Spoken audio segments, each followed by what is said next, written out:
धनलाभर संकेत देइथाए एभली किछि स्वप्न देखिबे तो आपण माने बुझीजिबे जे बरसिबाकु जाउछि माँ लक्ष्मीकर कृपा आपणक उपरे। नमस्कार, स्वप्न रहस्यर आज अध्याय को आपण समस्त को स्वागत करुछि। मु आनी सतपथी। दर्शक बंधु, स्वप्न बड़ विचित्र होइथाए। एहा कहार अधीन रे न थाए। एहा केतबेले आसीबो कहिकि भी आसी न थाए। किछि स्वप्न निदरु उठिबा परी मने रही थाए तो किछि स्वप्न भूली होई जाय थाए। केबे केबे खराब स्वप्न व्यक्ति को डराई देई थाए, फलरे व्यक्ति सोई पारि न थाए। किछि एभली स्वप्न रहिछि जाहाकु देखिकि अणदेखा न करी एहार अर्थ को बुझा जाय थाए। बेले बेले लोक माने एभली किछि अजब स्वप्न देखंती जहार अर्थ बुझी परिबा कष्टसाध्य होई थाए। तेबे स्वप्न शास्त्र अनुसार प्रत्येक स्वप्न शुभ किंबा अशुभ फल आनी थाए। निदरे स्वप्न देखिबा अकारण नुह, बरं स्वप्न भविष्यत रे हेबाकु थिबा शुभ अशुभ कार्यर सूचना देई थाए। स्वप्न शास्त्र रे कहा जायछि जे केमिति स्वप्न द्वारा धन लाभर संकेत मिली थाए। स्वप्न शास्त्र अनुसार स्वप्न आम जीवन रे घटुथिबा घटनार संकेत मात्र। जेतेबेले आमे सोई थाउ आमर अवचेतन मन सक्रिय रही थाए। स्वप्न शास्त्र रे स्वप्नर अनेक अर्थ व्याख्या करा जायछि। एहा एपरि किछि स्वप्न विषय मध्ये हमकु कहि थाए जहाकु देखिबा भविष्यत रे धनी हेबार संकेत बोली विवेचना करा जाय। आज्ञा हम प्रथम रे आसुछि दीप। दर्शक बंधु, स्वप्न रे जळुथिबा दीप देखिबा शुभ संकेत होई थाए। स्वप्न शास्त्र अनुसार एभली स्वप्न देखिबा द्वारा आपनको केउठु अचानक भाबरे धन प्राप्ति होई पारे। अंगूठी बा मुदी।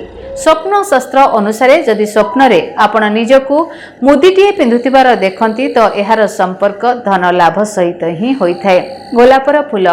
स्वप्न रे गोलाप फूल देखिबा अर्थ हेउछि माँ लक्ष्मी आपणक उपरे दयाशील अछंती एवं आपणकु धन लाभ होई पारे। दांत भांगी जिबा।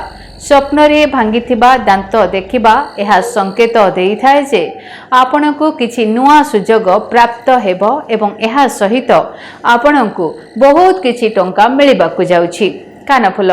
स्वप्न रे जदि कानफुलटी देखंती किंबा कहार कानरे कानफुल देखंती तेबे एहा बहुत शुभ होई थाए। एमिति स्वप्न भविष्यत रे धन लाभर संकेत भी देई थाए। टंका गणिबा। जदि स्वप्न रे टंका गणा जिबा देखा जाए तेबे एहा अत्यंत शुभ होई थाए। एही स्वप्न संकेत देई थाए जे आगामी रे आपण धन लाभ करिबाकु जाउछंती। सुना। स्वप्न रे जदि सोना देखंती एहा बहुत ही शुभ होई थाए।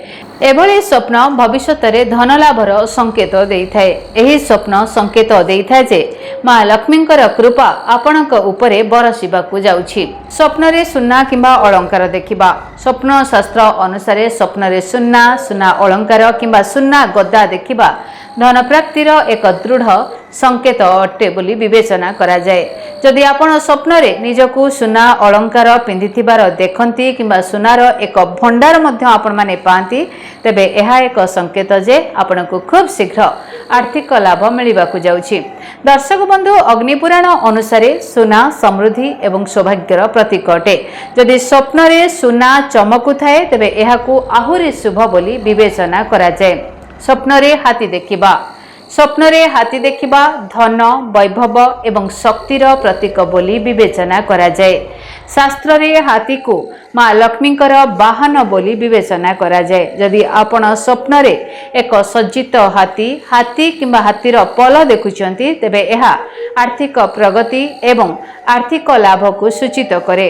जदि हाथी शांत एवं कोमल तेबे एहा दीर्घकालीन समृद्धिर सूचक अटे।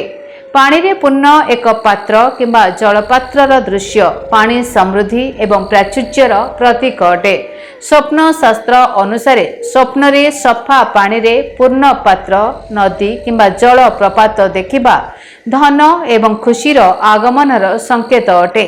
जदि आपण स्वप्न रे सफा पानी रे स्नान करंती किंबा पानीर प्रवाह देखंती तेबे एहा आर्थिक स्थिति रे उन्नतिर संकेत प्रदान करिथाए। फूलरे सज्जित एक मंदिर किंबा पूजास्थली देखिबा। स्वप्न रे फूलरे सज्जित मंदिर, पूजास्थली किंबा कोनोसी पवित्र स्थान देखिबा आध्यात्मिक एवं आर्थिक समृद्धि संकेत अटे। जदि आपण स्वप्न रे मंदिर रे पूजा किंबा फूल अर्पण करुथिबार देखंती तेबे यह धन प्राप्ति भाग्य वृद्धिर सूचक अटे। सप्त रंगिनी अनुसार फूल एवं मंदिर स्वप्न रे देखिबा लक्ष्मीकर कृपा प्रतीक अटे। तेबे विदाय दियंतु। धन्यवाद। नमस्कार। जदि आपणक जीवन रे व्यक्तिगत पारिवारिक समस्या, कर्मक्षेत्र नियुक्ति, वैवाहिक समस्या, वास्तु दोष एवं माली मकदमा आदि समस्या थाए ताहेले समस्यार समाधान और परामर्श पाई आमकु जोगाजोग करंतु। ज्योतिर्विद doctor Bhabani Shankar Mahapatra, Budheswari colony, plot number 26, Bhubaneswar.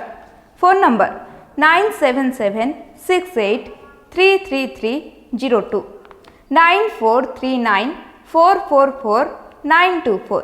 आमर वेबसाइट www.srijagannathastro.com। डीटीवी ओडिया देखिवा पाई सब्सक्राइब करंतु एवं बेल आइकन को मध्य दबाई दियंतु।